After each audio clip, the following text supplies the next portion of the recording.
Bila selama deg-degan nggak tadi habis dramanya? Biasanya online ya, biasanya syuting-syutingan pakai kamera. Sekarang langsung di love Alila gimana rasanya? Udah tring-tring aja diganti baju.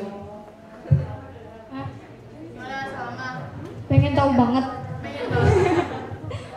Ya deg-degan lah, ini kan hai semuanya.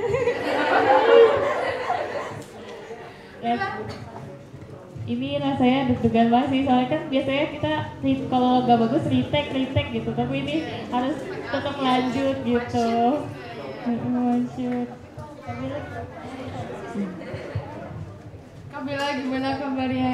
Alhamdulillah baik. Masya Allah, Kabila tadi datang jam berapa? Baru tadi Langsung ke sini ya. Alhamdulillah. Kita bakal ngobrolin tentang tema besar kita hari ini apa? Sahabat taat. Sama Kabila langsung sama ini juga sahabat yang taat kan ya. Kita bakal bahas, kita kupas habis ya tadi masalah-masalah di drama. Sekarang tuh tantangan-tantangan zaman sekarang itu buat sahabat taat tuh gimana sih, mencari dan menjadi sahabat taat itu seperti apa? Kita langsung aja mungkin ya Kak. Bentar, ada yang di sini sudah punya sahabat taatnya? Sudah? Ada yang masih berjuang mencari sahabat taat? Masih ada juga. Ini lemas banget ya. Suruh gimana? Bakal salah pimpin deh ya Lela deh. Tadi Ya, 10 tahun hijab Alila. 10 tahun hijab Alila. Sahabatku, sahabat taat kita semua. Takbir. Allahu Akbar. Gitu dong. Sangat sih. semangat ya Sal. Makasih ya Sal. Oh ya, sebelumnya kita bakal tanya juga nih sama Dila sama Dila sama apa? Dia nggak sih sahabat taat? Kenapa ya sahabatan? Ada alhamdulillah banyak ini semua. Iya, senang kan kalau ketemu langsung offline kayak gini. Iya, saling kenal nambah sahabat baru ya. Kamu punya nggak? Ya ada lah. Yang sering nasihatin kamu juga? Banyak, sampai aku diomelin. Banyak. Salama nih kalau di apa di tim itu dia tuh kayak krucil gitu loh. Jadi banyak yang nasihatin Salama. Makasih ya semuanya. Kakak-kakak di sini. Iya. Kalau Kabela sendiri yang kita tahu Kabela solid dari lahir gitu, kira-kira Kabela nyari sahabat gitu nggak sih Kabela? Amin. Masya Jadi doa. Allah. Iya.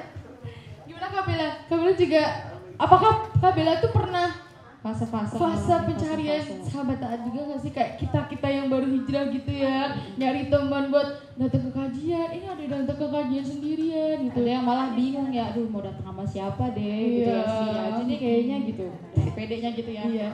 Pasti sih pernah ada masa-masa Oh, itu. pernah? Masya Jadi Allah. dulu aku waktu lulus dari pesantren itu kan langsung masuk ke kampus negeri. Yang pastinya kita harus apa ya? Nyari temen gitu. Gimana caranya supaya kita bisa terus istiqomah gitu. Ya, nyari teman, kita udah ini nggak sih apa namanya, merasakan ya bagaimana fungsinya sahabat taat. That's why kita tuh pengen banget punya sahabat taat yang banyak kayak gitu, buat ngingetin kita tadi kayak di dramanya tadi ya, gitu ya Mut ya. Tapi ada pertanyaan nih Kak Bella, sebenarnya definisi sahabat taat yang kita tuh gimana sih, apa yang negurnya harus keras-keras atau yang seperti apa, itu seperti apa sih Kak Bella sebenarnya? Taat sama siapa juga sih Kak Bella? Taat itu sama siapa ya? Oke, ya izin menjawab ya tadi pertanyaan dari Teh Mutiara. Jadi definisi sahabat taat itu ya teman-teman, yang pastinya adalah yang selalu mengajak kita kepada ketaatan, ya bukan sebaliknya. Jadi kalau misalnya kita ngerasa punya temen deket banget yang 7 kali 24 jam itu bareng gitu ya, ini perlu dievaluasi juga apakah itu kedekatan itu menjadikan kita semakin taat atau malah menjadikan kita cuma sekedar asik-asikan aja. Terus kan biasanya gitu ya, kita tuh klop sama orang yang emang seru, emang sefrekuensi, tapi frekuensi apa dulu gitu, apakah sekedar asik-asik atau hahaha aja, ternyata bukan itu yang kita butuhkan. Nah, jadi ada kalau di dalam Al-Quran itu, dalam Quran surat Al-Zukhruf ya ayat 67, nanti teman-teman bisa cek. Allah mengatakan al-akhillau yawma idzin ba'duhum li ba'din adu. illal muttaqin kata Allah. Jadi orang yang al-akhilla itu berarti kan sahabat karib ya. Sahabat karib itu berarti udah CS banget, udah deket banget. Nah, mereka itu bisa jadi musuhan di hari kiamat. Kenapa? Karena bisa jadi selama di dunia itu meskipun mereka deket, cuma deketnya itu kayak ya tadi mungkin saling kong kali kong untuk kemaksiatan, terus saling ya cuma asik-asikan aja, tapi sebenarnya itu ada yang kosong ya, tidak sampai kepada visi akhirat, intinya gitulah temenannya itu. Nah nanti di hari kiamat itu dia malah saling ngejatohin satu sama lain. Nah jadi kan kalau di hari kiamat itu nanti kan ada hari yaumul hisab, kita dihisab, mereka tuh saling berlepas diri, nggak mau disalahin. Kan nanti misalnya sama Allah ditanya kenapa kau melakukan kemaksiatan ini A, B, C segala macam, dia akan bawa temennya, itu tuh gara-gara dia ngajakin saya misalnya begitu. Yang temennya bilang bukan saya yang ngajak, emang dia aja yang dasarnya suka maksiat misalnya gitu. Nah saling menyalahkan.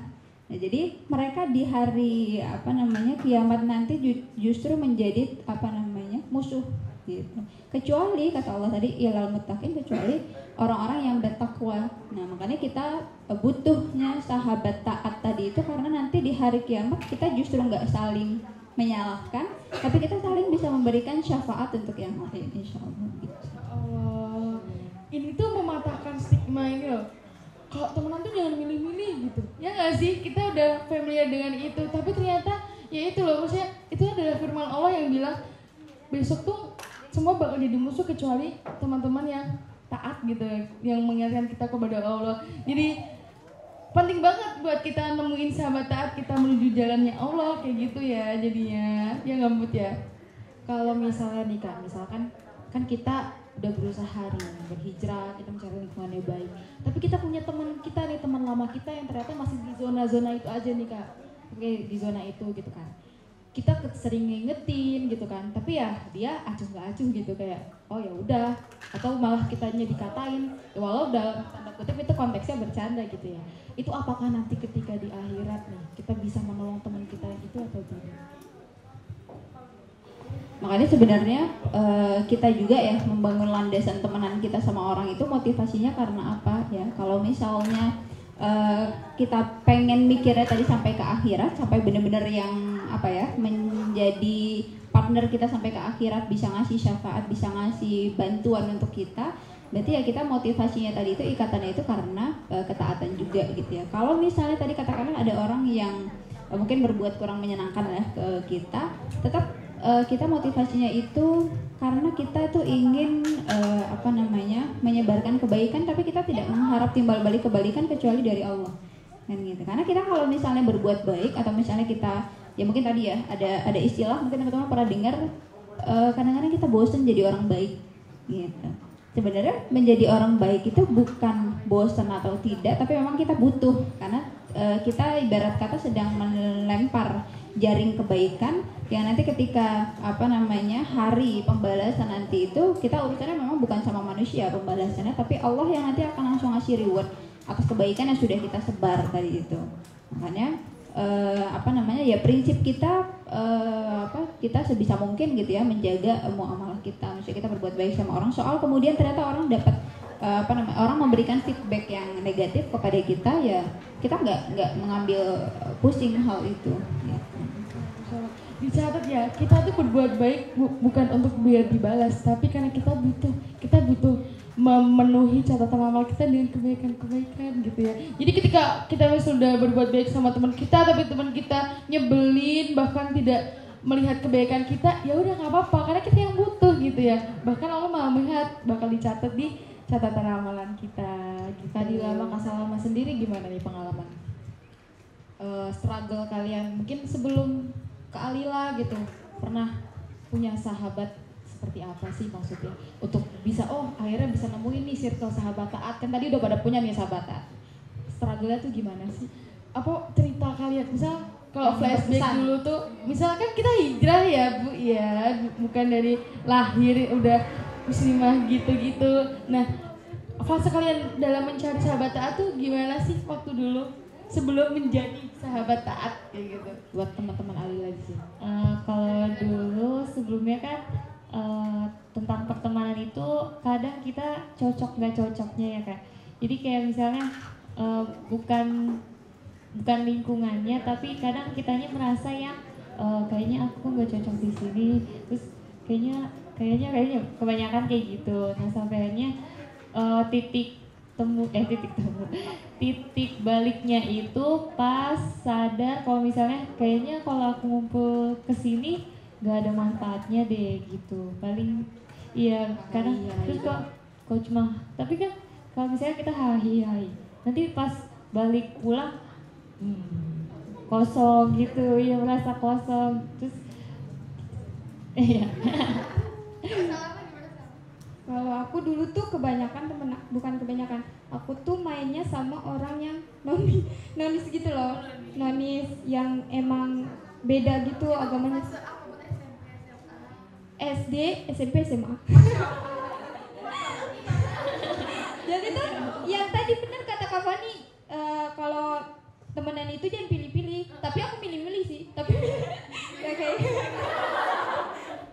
kan jadi lagunya nggak jadi. Ya kayak gitu. Jadi tuh aku belum tahu waktu dulu tuh tentang sahabat taat. Nah mungkin Allah udah gede ya Allah maafin aku ya Allah. Maksudnya Allah tuh udah, ini anak kok jalannya melenceng gitu ya, aku jadi dilurusin gitu loh. Alhamdulillah aku dipertemukan sama kakak-kakak yang masya Allah jadi sahabat aku gitu. Ya di mana aja, bukan di Ijab Alila doang, di sini juga bisa kayak gitu. Jadi alhamdulillah, jadi sekarang aku udah tahu tentang sahabat taat, dan insya Allah kalau misalnya kita mencari, pasti Allah datangin ke kita. Kita peka dulu aja gitu sama situasinya. Juga kalau misalnya kita nggak dapet sahabat taat, ya kita yang jadi sahabat taat untuk teman kita. Nah ya Pak. Mina.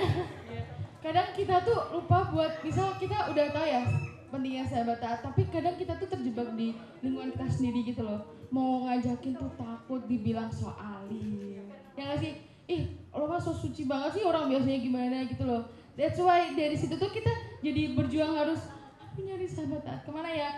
Dari situ kita jadi harus nyari lingkungan yang bagus buat memperbarui keimanan kita, istilahnya kayak gitu.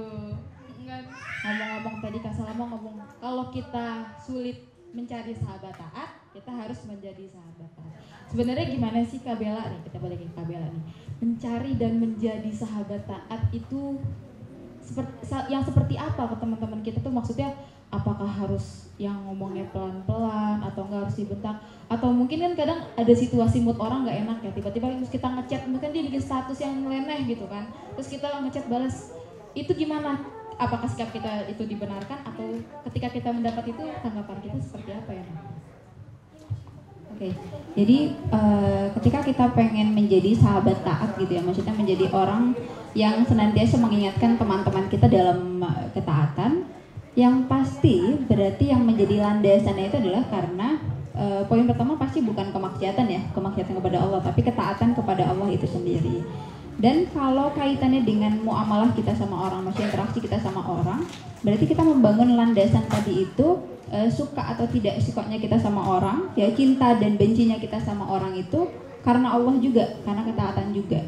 Yang maksudnya cinta dan benci karena Allah itu adalah ya kita, misalnya saya ya temenan sama Dila, temenan sama teman-teman semuanya, itu landasannya karena Allah.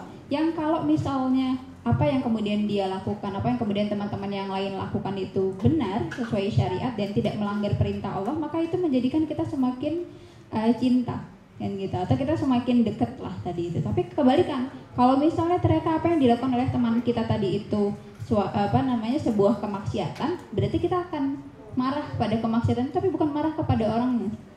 Bisa dibedakan ya, karena kadang-kadang kita mungkin kita marah gitu ya, oke memang dia salah, tapi kita kebawa untuk membenci personalnya juga. Nah itu kan salah. Akhirnya apa? Bisa jadi ya mungkin yang awalnya hidayah itu Allah ingin sampaikan kepada dia melalui perantara kita, akhirnya jadi terputus karena kita udah menutup diri, kita udah benci sama orangnya, kita sudah benci sama teman tadi itu, sehingga akhirnya kita memilih untuk menjauh.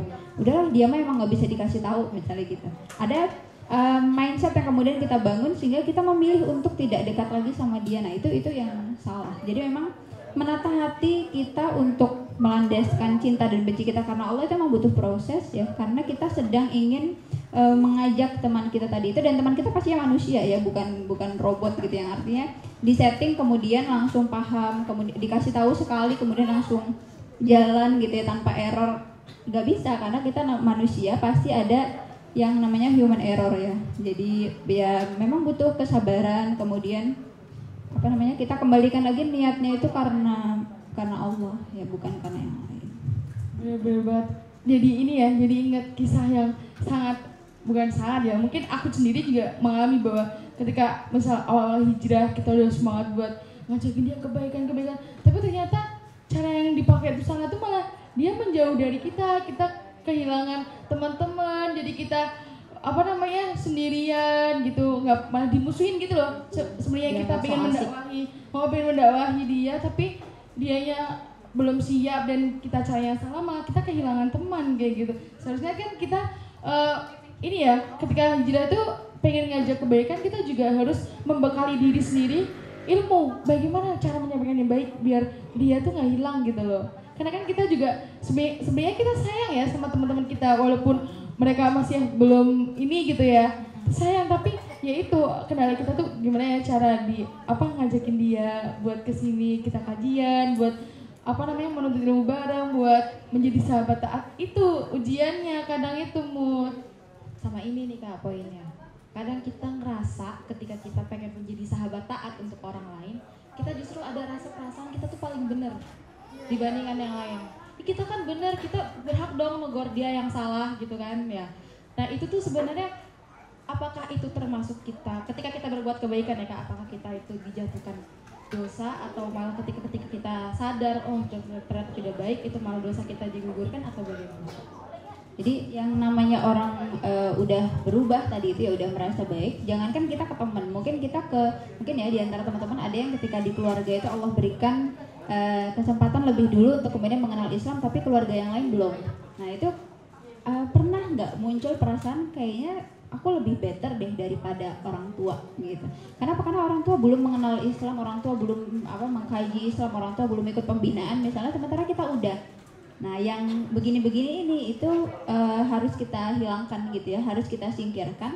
Kenapa? Karena pada prinsipnya kita semua adalah pembelajar, kita semua adalah orang yang masih harus terus belajar sampai nanti akhir hayat kita gitu. Jadi apapun itu fasenya, kita juga melihat orang lain yang mungkin belum berproses, mereka juga akan berproses seperti kita, dan kita berikan ruang untuk mereka itu berproses gitu. Dan kadang-kadang mungkin tadi memang muncul perasaan kayak kita sudah ideal begitu ya, kita menuntut orang lain untuk harus sat-set begitu ya, sementara proses orang bisa jadi beda-beda. Nah kita yang harus membaca keadaan tadi itu, kita membaca kondisi gitu ya. Jadi bagaimana kemudian nanti cara penyampaian kita, cara kita mengajak mereka, kemudian cara kita merangkul mereka. Nah itu semua harus sesuai dengan pembacaan itu, supaya nanti tadi betul apa yang menjadi pesan untuk teman kita itu sampai dengan alami gitu, sampai dengan baik begitu ya, sehingga ditangkapnya pun positif begitu. Memang pada akhirnya nanti kita juga akan bicara tentang seni menyampaikan atau seni berdakwah gitu ya. Gimana kemudian ketika ada yang salah, cara menegurnya seperti apa, apakah harus frontal, apakah seperti apa gitu ya. Jadi ya hal-hal seperti itu memang harus dilalui dari proses belajar. Yang salah adalah ketika tadi kita sudah dapat begitu banyak maklumat, terus kemudian kita kurang memahami ya gimana posisi teman kita, gimana keadaan teman-teman kita yang mungkin baru berproses tadi itu, sehingga kadang-kadang yang muncul adalah judgement ya, penghakiman, atau kita merasa kayak udahlah kita sudah memvonis. Vonis itu tadi bisa jadi karena keterburu-buru, atau mungkin karena tadi sifat-sifat yang juga dimunculkan dari setan yang merasa pokoknya dia nggak akan pernah bisa baik misalnya gitu, atau kita udah lebih baik dibandingkan mereka nggak akan bisa berubah seperti kita. Nah itu hal-hal seperti itu yang kemudian harus kita jauhkan. Nah, karena lagi-lagi hidayah itu punya Allah. Bahkan Rasulullah pun sampai akhir hayatnya Abu Thalib meminta doa supaya Abu Thalib masuk Islam, kan ternyata ya memang belum bisa begitu ya, sampai akhir hayatnya Makanya Allah kemudian mengingatkan bahwa hidayah itu bukan ada di tangan kalian, bukan ada di tangan Rasulullah sekalipun, tapi emang ada di tangan Allah. Kalau Allah berkehendak maka kemudian Allah akan bukakan futuh ya, atau jalan ya untuk orang itu menerima hidayah. Berarti perbaruan niat setiap hari itu penting ya Kak. Jadi menjadi sahabat taat itu ternyata ujiannya juga nggak kalah dahsyat, ya nggak sih? Kita harus selalu meluruskan niat gitu untuk mengajak teman-teman kita, untuk diri kita sendiri aja juga kita masih banyak koreksi kayak gitu. Tapi kan karena kita tuh tidak bisa membendung semangat giroh Islam tuh kadang ya itu loh, kita harus membekali diri kita dengan ilmu-ilmu yang baik untuk menyampaikan kepada teman-teman kita biar sama-sama ngerasain Islam bareng-bareng kayak gitu. Benar-benar. Karena hijrah itu ternyata start kita ya Kak. Iya. Bukan kita udah hijrah, lepas gitu. Ternyata hijrah tuh kayaknya nih. Start kita buat struggle lagi, buat menyampaikan dakwah itu lebih luas lagi kepada teman-teman kita, saudara kita gitu ya. Aku jadi ingat aku pernah dapat sesuatu dari seorang ustadz gitu ya, bilang kalau dalam menyampaikan kita ngajak teman gitu ya, bahwa kebenaran itu kalau mau diterima ya dengan cara yang baik kayak gitu loh. Gimana mau diterima kalau misal semua orang kan sebenarnya fitrahnya menyukai kebaikan gitu ya, fitrahnya ya. Jadi kalau kita pengen ngajak dia ya jangan dengan marah-marah atau dengan yang nggak bagus kayak gitu, menyindir kayak gitu kan, dia udah sakit hati duluan, bukan terpikat hatinya tapi malah sakit hatinya kayak gitu. Itu semua kayak all the time tuh kita bakal kena masalah kayak gitu ya. Maksudnya ujian bagi sahabat taat sudah hijrah itu seperti itu. Kalau Kak Salamah nih sama Kak Dila, ketika mau negor temen nih, kita tahu nih di depan mata kita nih teman kita nih teledor atau gimana gitu. Iya. Biasanya gimana ada sih yang kurang lurus nih gitu. Biasanya sih saya yang ditegur. Enggak. Salah sering nasihatin aku juga kok, enggak ditegur terus. Ya, Masya Allah, ya Allah. Gimana kamu sebenarnya ketika mau menasihati yang ada yang kurang pas gitu ya, maksudnya kita udah tahu dari segi agama, ini tuh nggak boleh gitu. Apa yang menjadi gejolak dalam hatimu untuk menegur tuh, atau kamu takut gimana gitu nggak? Kita kan punya teman, pas tahu dong karakteristik teman kita tuh gimana. Nah, kita harus bisa nasihatin teman kita tuh dengan dia gitu loh, bukan dia. Maksudnya gimana ya? Enggak. Misalnya aku sama kakak, kan kita emang udah satu kos, terus satu kantor. Untung aja yang enggak satu jodoh. Ya Allah, jangan. Astagfirullahaladzim. Dia pengen uji Enggak ada kan. Dia pengen uji kebablasan. Iya kayak gitu kan. Jadi aku udah tahu karakteristik kakak tuh kayak gini, orangnya kayak gini kan. Jadi kalau misalnya aku nasihatin kakak tuh kayak bilang aja gitu loh. Ih, Kak Fani jangan kayak gitu. Itu gak benar kayak gitu-gitu kan.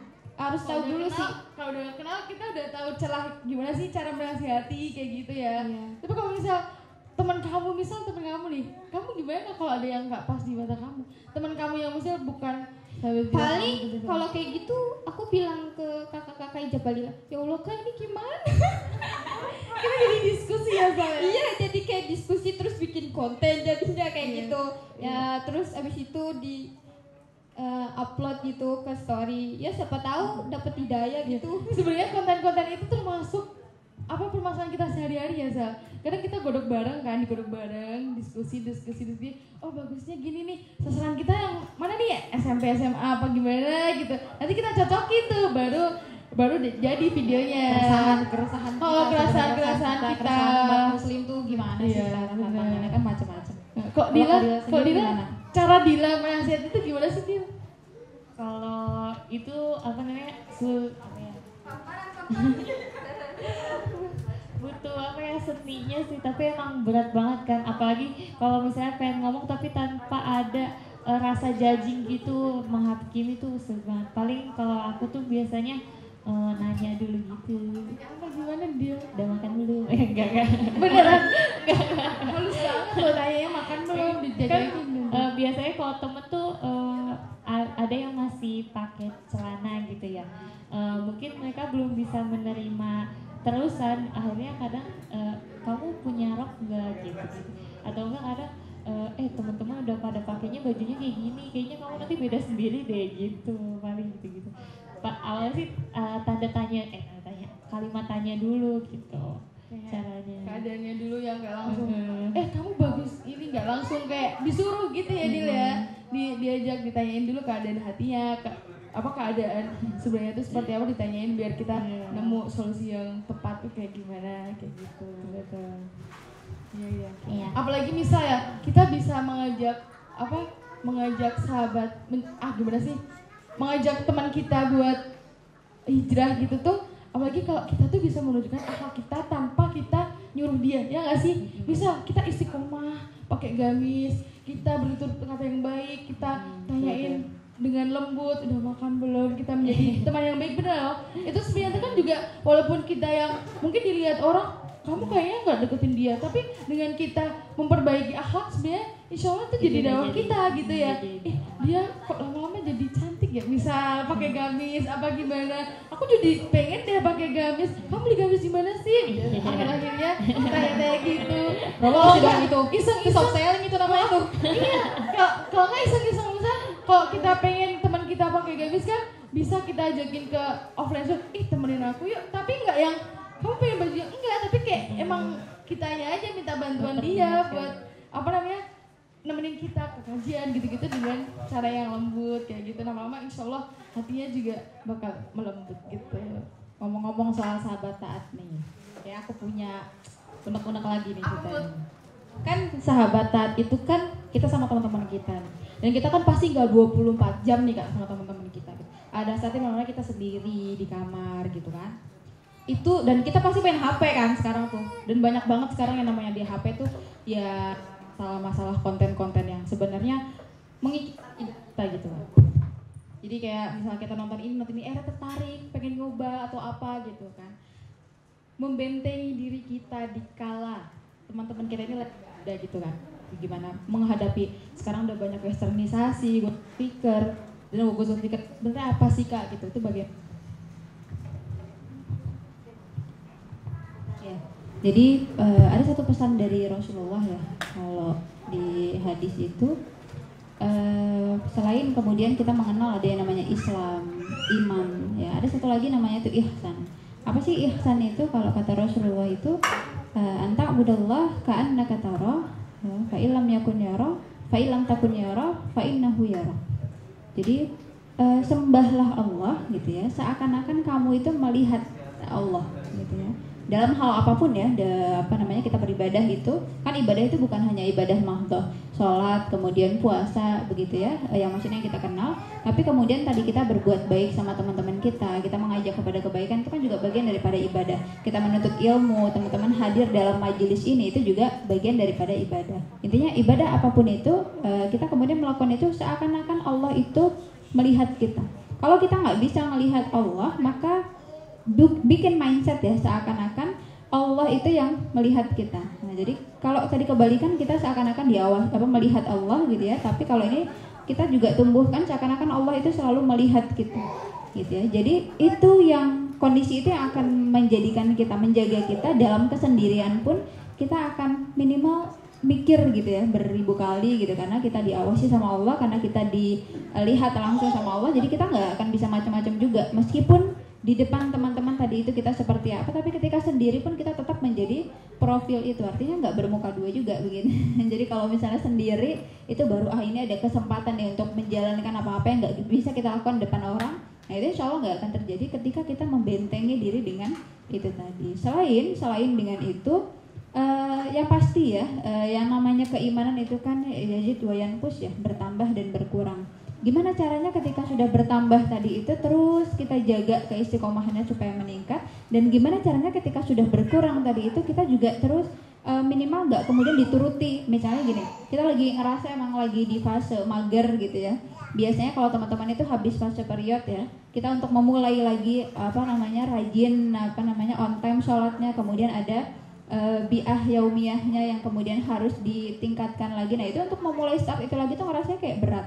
Gimana caranya kita nggak langsung menuruti mood yang lagi mager tadi itu, tapi kita apa namanya ya minimal terus dijalankan, tapi jangan sampai berkurang sama sekali. Misalnya begini, kita biasa untuk kemudian sholat duha itu 4 rakaat tiap hari, tahajudnya 8 rakaat tiap hari, pas lagi futur jangan sama sekali nggak dilakukan. Misalnya dikurangi jadi 2, atau apa namanya tahajud atau duhanya tadi itu. Jadi itu yang kemudian menjaga kita minimal nggak sampai hilang habitnya itu tadi. Jadi memang butuh effort ya, butuh usaha. Selain dari usahanya diri kita sendiri, kita butuh kepada teman-teman, lagi-lagi butuh kepada lingkungan yang menguatkan.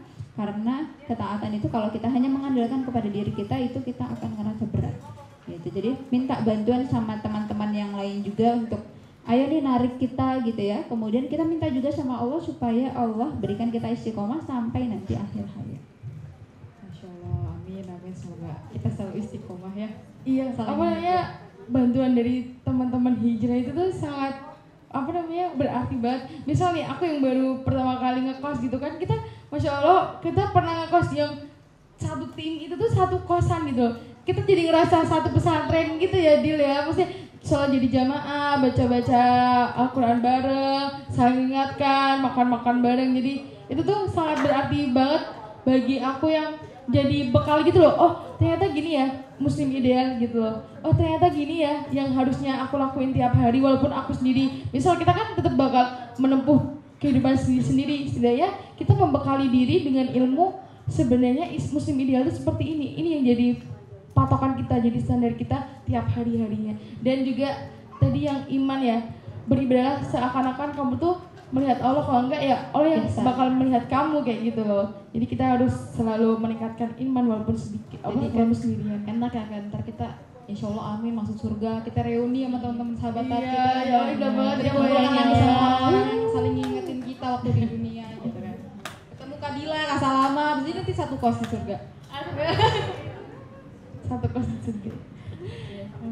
Yang terakhir mungkin ya Mut ya. Ada nggak sih Kak kisah-kisah sahabat wanita sahabiah yang dulu gitu, yang mereka membangun ketaatan mereka, saling merangkul satu sama lain gitu pada saat zamannya Rasulullah? Kan kita sering kan mendengarnya kan sahabat Rasulullah kayak Abdurrahman bin Auf dan segala macam. Kalau yang versi sahabiah nih kayak Ibunda Khadijah itu ada nggak sih Kak versi cerita? Pastinya ada ya. Jadi memang ini mungkin jadi apa tantangan juga ya untuk kita, karena kita belum banyak mengenal profil sahabiah atau kemudian sahabat-sahabat Rasulullah yang perempuan, yang kadang justru yang banyak diceritakan tadi itu kan laki-laki gitu ya, sosok apa namanya perempuannya itu malah jarang. Sebetulnya banyak sekali. Kalau misalnya kita mau menceritakan ya dalam biografi sahabiah, nanti kemudian teman-teman bisa cari. Dan salah satunya itu ada perkumpulan apa namanya para sahabat yang diketuai oleh Asma ya, yang mereka itu aktif kemudian untuk mendiskusikan perkara terkait dengan kewanitaan. Misalnya ya, sampai kemudian waktu itu pernah ada satu pertanyaan kepada Rasulullah. Hasil dari diskusi teman-teman apa namanya sahabiah itu, mereka melakukan bukan protes bahasanya, intinya yang memberikan masukan kepada Rasulullah, memberikan pertanyaan kepada Rasulullah. Hasil daripada diskusi mereka apa, salah satunya mereka mempertanyakan kalau misalnya yang laki-laki ya, para sahabat itu mereka dapat peluang pahala yang lebih ya kalau misalnya berjihad ya semua dianjurkan kepada laki-laki ya, jihad itu untuk laki-laki yang balik kemudian muslim ya. Kemudian kalau misalnya pahala yang lain, misalnya kalau sholat Jumat begitu ya, kemudian setiap sholat fardu, sholat rawatib itu mereka dapat posisi sop paling depan misalnya. Nah perempuan-perempuan ini merasa kok kayaknya kita peluang pahalanya dikit banget. Kita ngerasa peluang kita untuk menjalankan ketaatan udahlah terbatas, dipotong lagi ada periode tiap bulan, haid tiap bulan gitu ya. Jadi kerasa kayak terbatas banget gitu. Kemudian pertanyaan itu kemudian dijawab dengan penuh kelembutan ya oleh Rasulullah. Apa kata Rasulullah? Kalian para perempuan ya, bukan berarti Islam tadi itu kemudian mendiskriminasi perempuan seolah-olah porsi pahala itu lebih banyak untuk laki-laki, tapi justru perempuan ketika dia ridho dengan apa yang dilakukan oleh suaminya, mungkin laki-laki yang ada di rumahnya, anaknya, kakaknya dan sebagainya, dan dia ikut turut serta memfasilitasi itu, misalnya katakanlah tadi yang mau berperang ikut disiapkan persiapan perangnya, perbekalan dan lain sebagainya, dia akan dapat pahala meskipun dia kelihatannya hanya diam aja di rumah gitu. Nah hal-hal seperti itu yang kemudian ketika Rasulullah sudah menjelaskan, memberikan pencerahan, kemudian itu ditransfer kepada teman yang lain, mereka ini justru bisa saling menguatkan satu sama lain. Bukan justru sebaliknya, bukan justru membuat makar gitu ya, atau membuat kayak pokoknya kita harus melawan gitu ya, atau ya seperti gerakan-gerakan perempuan hari ini yang kemudian banyak melakukan perlawanan atas nama kewanitaan ya, atas nama perempuan gitu. Padahal sebenarnya itu justru akan melenceng dari fitrahnya gitu. Berawal dari ketidakpahaman tadi itu. Nah tapi para sahabiah ini tadi, mereka ketika tidak paham justru kan mempertanyakan kepada Rasulullah. Ketika sudah dapat arahan seperti itu yang kemudian mereka jalankan dan justru saling menguatkan satu sama lain. Bukan justru ya satu sama lain itu ibaratnya kalau sekarang itu mungkin ada perkumpulan perempuan yang kalau pas ketemu itu kesempatannya cuma gosip gitu ya, atau gibah. Nah, mereka tidak melakukan itu tapi saling memberikan suntikan semangat untuk yang lain. Kira-kira begitu. Kita harus banyak-banyak tahu ya. Kita belajar lagi, mencari lagi kisah-kisah sahabiah, kita mendalami lagi. Kalau kita tahu, insya Allah kita bisa mengamalkannya dengan baik. Balik lagi ya, ibadah hati itu susah tapi pahalanya nggak tanggung-tanggung gitu. Kita ngapa-ngapain ternyata, tapi ketika kita ridho dengan misalnya yang udah punya suami, ridho suaminya bekerja di luar, kita ternyata juga dapat pahala kayak gitu ya. Kita menjalankan syariat Allah, misal kita ini sih yang yang baru aja masuk di aku tuh, ketika kita ridho misal lagi, kalau cewek kan ada halangan ya, aku nggak bisa ini, misal waktu kemarin ada puasa Asyura kita nggak bisa gitu ya. Tapi ketika kita ridho, kita juga dapat pahalanya gitu loh. Jadi ibadah hati itu walaupun sulit, tapi pahalanya nggak nanggung-nanggung kayak gitu. Alhamdulillah nih, bincang-bincang talk show kita sudah selesai. Udah sampai di penghujung. Mungkin terima kasih banyak untuk kakak guru Kak Bella yang sudah hadir di sini menyertai kita semua. Kak Dila, Kak Salama yang udah mau menjadi apa nih? Icon ya, icon sahabat taat di sini ya. Insyaallah. Semoga sharing yang kita sampaikan hari ini bisa memperkuat kita ya untuk mencari dan menjadi sahabat taat di kedepan hari gitu. Jazakumullah khair, Kak Bella dan Dila Salama. Dipersilakan untuk ini kembali.